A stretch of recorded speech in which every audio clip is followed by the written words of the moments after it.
Well, as you can tell by the way I'm dressed, things didn't go exactly as planned.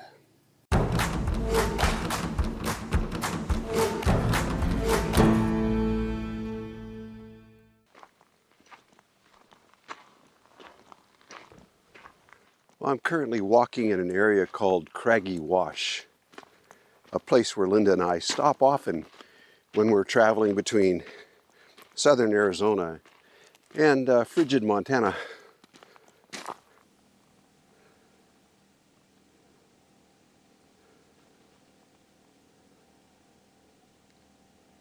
There you can see our camp down below. We spent 2 nights there now. Been very peaceful. Craggy Wash is on the north end of Lake Havasu City. You drive just past the Walmart. If you're heading north, you drive just past the Walmart, and as soon as you clear the airport boundary on the right, you turn right onto Craggy Wash Road. There's a 14-day camping limit in here, and a lot of people choose to spend the full 14 days. Linda and I usually just spend a night or two as we're traveling through. Anyone who boondocks regularly will know this place already. But if you're new to boondocking, this is a place you need to know about. You can see that the camping is wide open. There is a camp host. It's a lot cleaner this year than it was last year. In fact, this year it looks pretty darn nice. And the camping is free. Most people camp down lower when you first come in because it's really convenient to town. And we always drive to the upper portions of it where we're at now, just because it's quieter, more peaceful, and really beautiful up here with the views. Well, I just made coffee, currently uploading next week's video. Got some projects to do on the car today. I better get busy. On my car, some of these lights are out down. There's a light out on each side, and these lenses are shot. This one over here is even broken. I bought new housings before I left home, and I went to change the bulbs over into these housings and install these last night, but the sockets for the bulbs are shot, and it needs all new bulbs, so a little trip to the auto parts store today. Another thing I did while in camp yesterday, Linda and I did last night, is we brought some lumber from home, and we made these artificial top bars for the bikes so that these hooks from the bike rack here would have something to hold on to, like this. Now they make bars, but I'd have to be somewhere where I can order them and wait for them. But these'll work in the meantime. Well, good morning. You're the first people I've spoken to this morning. This is the first time I've used my voice. I got up just as the sun was clear in the horizon, and I went for a walk out here. And I've been walking clear out across the desert here, and just this amazing place. But I'm always looking for artifacts and signs of, if you follow my videos, I'm always looking for signs of previous habitation. I really enjoy that a lot. But I get back to camp here, and right in front of my vehicle, of course, what is this out here? It's all a natural gravel. It's what makes camping out here such a pleasure, because you can get into these places and be all by yourself. But after looking around for, an hour and a half out here and just poking around and finding nothing, and I usually find nothing here, I get back, and not 30 feet in front of my car, I found this. Scattered over an area of about, maybe a 15-foot diameter. These are flakes from making tools. Some of them have multiple percussion marks on them. And once upon a time, here in the middle of nowhere, a man was camped, maybe hundreds, maybe thousands of years ago. And he was making a stone tool. Isn't that something? I'm going to spread these right back where I picked them up. These are called debitage, or what's left over from ancient stone tool making.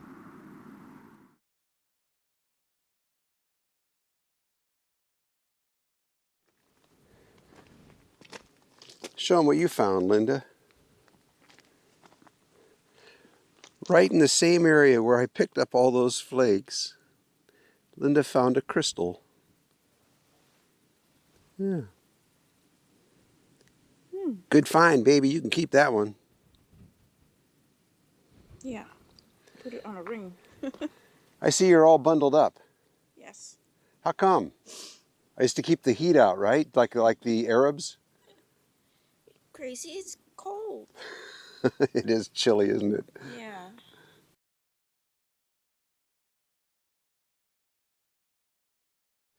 Well, Linda and I made it down to Quartzsite, Arizona. And this is the busiest that we've ever seen Quartzsite. This being January 14th of 2022.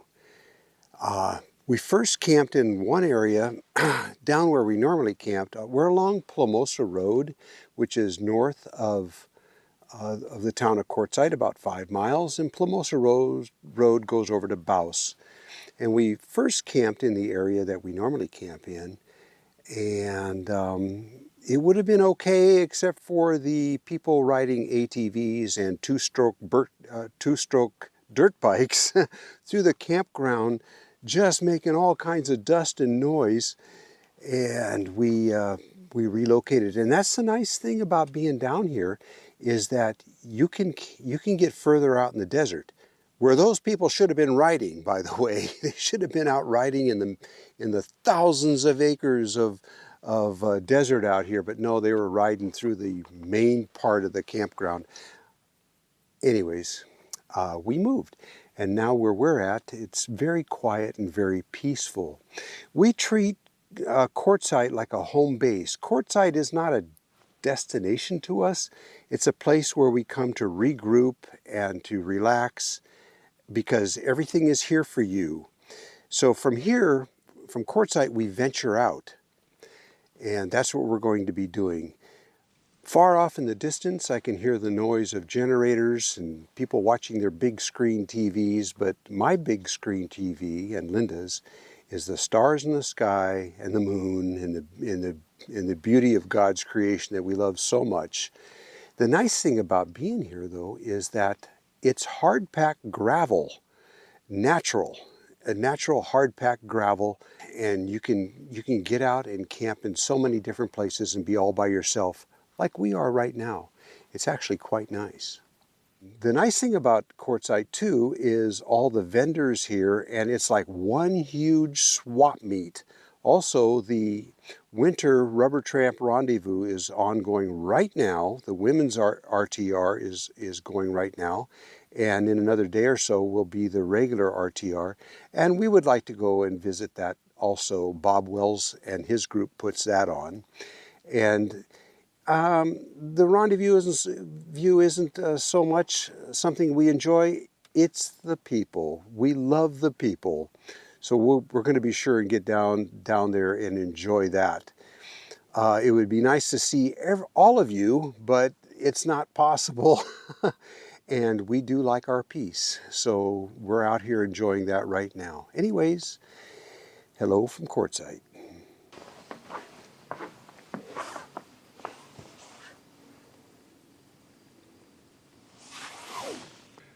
Well, as you can tell by the way I'm dressed, things didn't go exactly as planned. We were down in Quartzsite getting ready to have a really nice time. We were already talking to people down there and had plans to meet up with folks at the Rubber Tramp Rendezvous, the RTR there, and had some folks down there that we know that we wanted to help them with their RV, do any repairs they needed. And we were going to go on down to Yuma and down to Ajo and just have a great time, but life doesn't always go as planned.